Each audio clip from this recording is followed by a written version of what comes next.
We're Megan Morgs. We've just spent the past 9 months backpacking our way through Southeast Asia.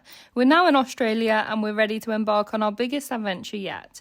We've bought a converted four-wheel drive and plan to drive a full lap of this incredibly diverse country. We have absolutely no clue how long it's going to take, but that's just part of the fun.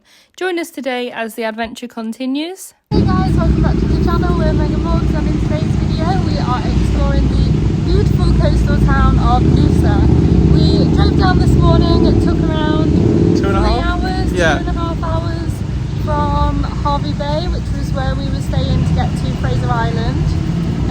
Not a bad drive. No, it wasn't a bad drive. I think Google took us a bit of a weird way on some like country roads with some farmland and stuff like that. It looked like we were back in the UK. Yeah, it was like the Peak District. And then we had like a bit of a gravel road stretch, which was a bit funny, but yeah, that's how it is.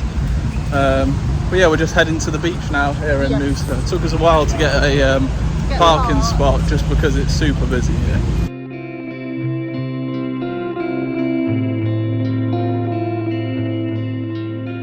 We had a lovely few hours relaxing on the beach, and now we've decided to come and do the famous coastal walk here in the NOOSA National Park. So the walk that we've chosen is like a 4-hour walk, but it's not actually returned.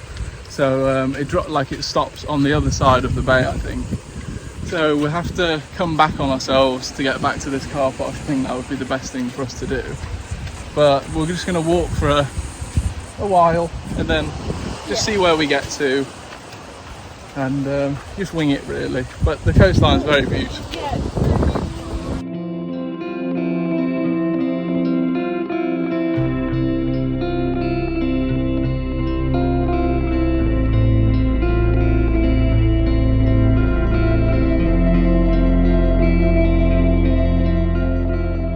We didn't have any luck seeing any dolphins at Dolphin Point. There's also supposed to be koalas that live in the eucalyptus trees along this route, but we've been keeping an eye out, but we haven't been successful so far. But it is sort of like the heat of the day, so perhaps there'll be. And then they're quite hard to see because the trees are like a grey colour, and obviously the koalas are a grey colour, so I suppose it's good for them but bad for us spotting them. I don't think it's actually going to take us too long. The 4 hours may well have been a 4-hour return, just because we're like 25 minutes from Alexandria Bay, which is like one of the last spots, and we've probably been going for like 20 minutes or whatever. But yeah, we're kind of just going to keep going, I think, until we feel like we want to head back, and then we need to find somewhere to camp tonight as well. I think we're going to head a bit further down the coast because we were going to do this walk tomorrow morning nice and early, so it would be cooler. But the thing is, we've got a pet trip tomorrow. Yes, we're going to be there for Brisbane, but also there's no free campsites around here, and the one you have to pay for, what did they quote to you? Like $48 a night, which is ridiculous for a bit of grass.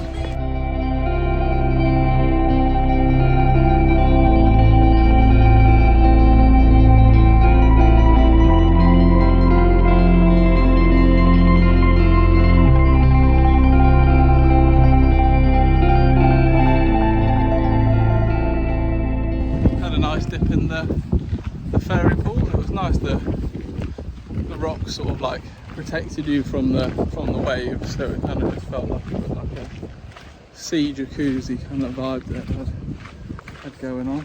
It's also a very popular spot. Yeah, it's a very popular spot. So there's that one that I was in, and then there's another one that's a bit higher up that you can like jump into, but it was a bit of a faff to like get down to it and then jump in it. I don't know. Also, we saw some dolphins. Yeah, we didn't manage to capture it for the video. They were just kind of off the coast.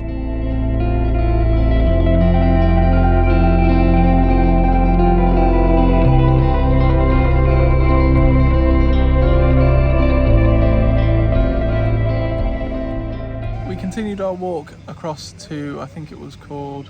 It's called Hell's Gate, and there was an amazing viewpoint over the beach there, which is an unofficial nudist beach. Yeah, it's called Alexandria Bay, I think, but we didn't venture that far just because we were hot and tired and whatever, so we decided to sort of turn back after we'd seen the view and walk back along the coastline. saw a little iguana, but we didn't see any well, like a monitor lizard actually. No, I we should can say. see some turtles as well from the walk down, Yeah. like by the rock pools below. I think there's some quite good spots if you wanted to go and snorkel down there. Just the current would be really strong with the waves crashing against the rocks. You'd have to be quite a strong swimmer and be careful. But overall, it was a beautiful walk. But unfortunately, we didn't see any koalas. Highly recommend it if you are in Noosa. Also, Noosa in general, highly recommend. Yeah, it seems like a really nice vibe. Probably a pretty expensive place to stay. It probably seems like. There was like no free camps or anything in the area, and then there was obviously one camp which was like 40, like almost 50 bucks. I think it was called like Noosa Riverheads campsite or something like that. But yeah, it was $48 for a unpowered site, literally just a piece of grass for us to put our tent on. I just didn't even reply to the email that she sent me. I was like, are you joking?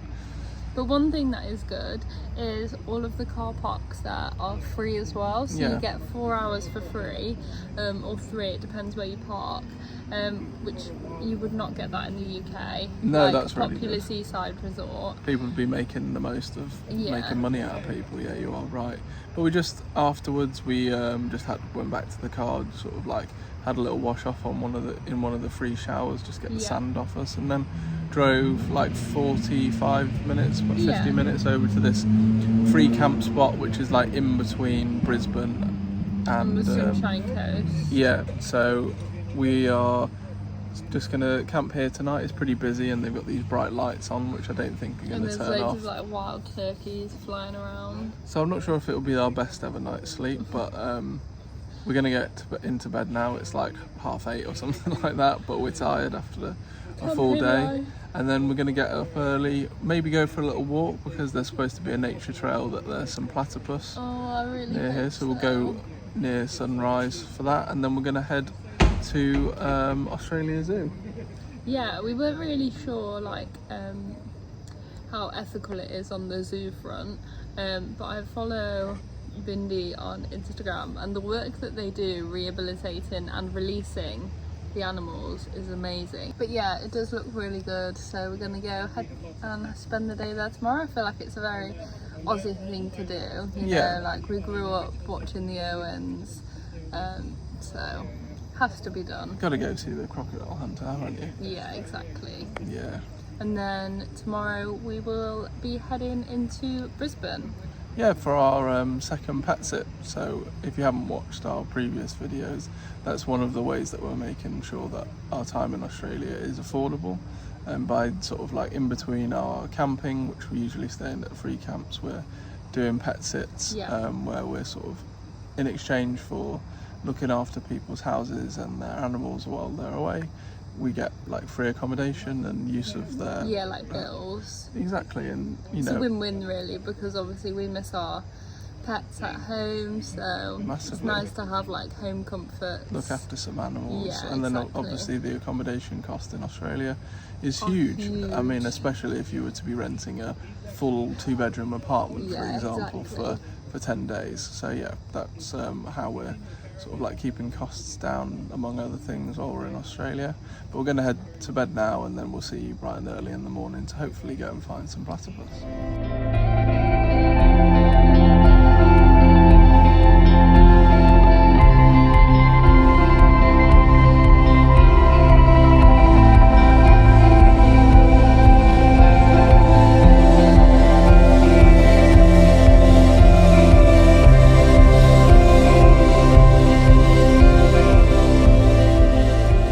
Unfortunately, no platypus.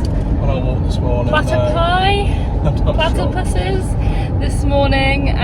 Still had a lovely walk in nature this morning. I feel like that's always such a great way to start your day. And we are currently 8 minutes away from Australia Zoo. Yeah, so it was a short drive from where we were parked up last night, and kind of in between, like we said, it's on the way to Brisbane. So I'm glad we did that, because now we can sort of split up today, and it's a lot shorter to get to our place. It wasn't the most ideal camp. It was quite bright and loud, but it was free, so you can't complain too much. But yeah, I feel like Australia Zoo is such an iconic place, especially like obviously being run by the Irwins. So we're super excited to head there. It opens at 9, so we're just getting there a bit early, get a good spot in some shade for the car, take you along. Yeah, we'll let you know our thoughts on the zoo, because I haven't really done any research other than obviously watching crocodile hunting when I was a kid. I can't really remember a lot of it, just him jumping on the back of crocodiles. But yeah, we'll give you our thoughts about what we think of the zoo and all that sort of stuff, like what we usually do, and you can either listen to our opinion or not. Yeah. So our first stop, before everyone else gets here, we walked all the way over to the kangaroo and wallaby enclosure bit. It's like more like a park really, but we get some kangaroo food. I think it was like $3 for a pack, and then you just walk around, and if you see some kangaroos you can feed them, I think. Yeah. Let's see if we can find I'm a bit scared of kangaroos. Oh, there's loads up there.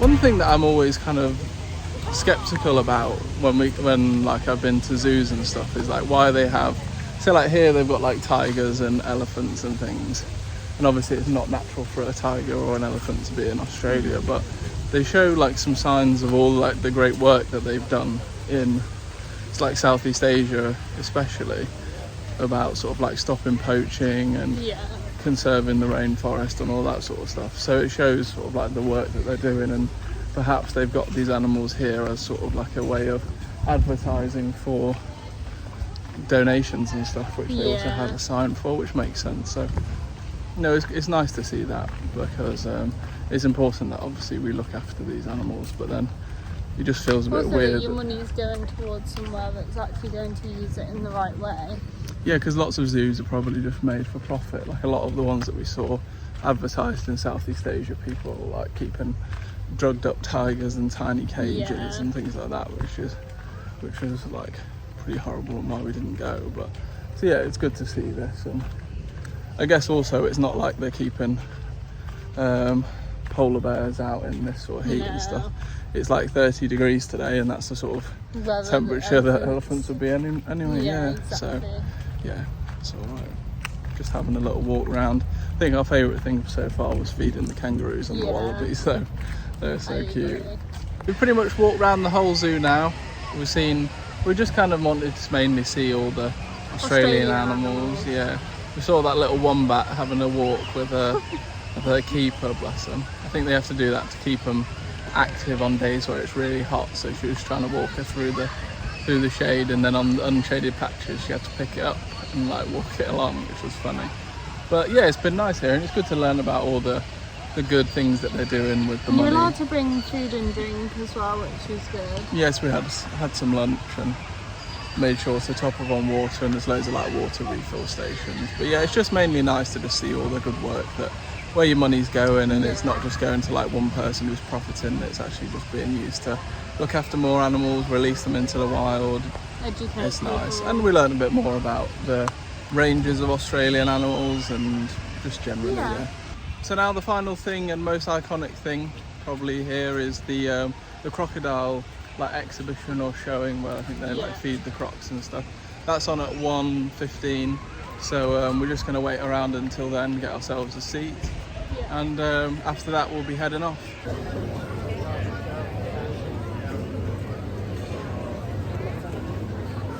Croc's territory is go down into the water. And have a look, as soon as Nero stirs up the water there, Murray locks in on that location. Good luck, Nero.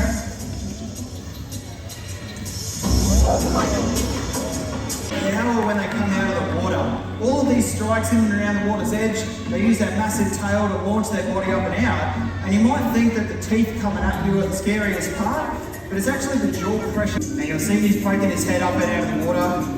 Looks like a bit of a stick. He's not doing a whole lot, but as Nero goes out and over the water's edge, completely up and out of the water. This is flat out for Murray. Awesome, okay.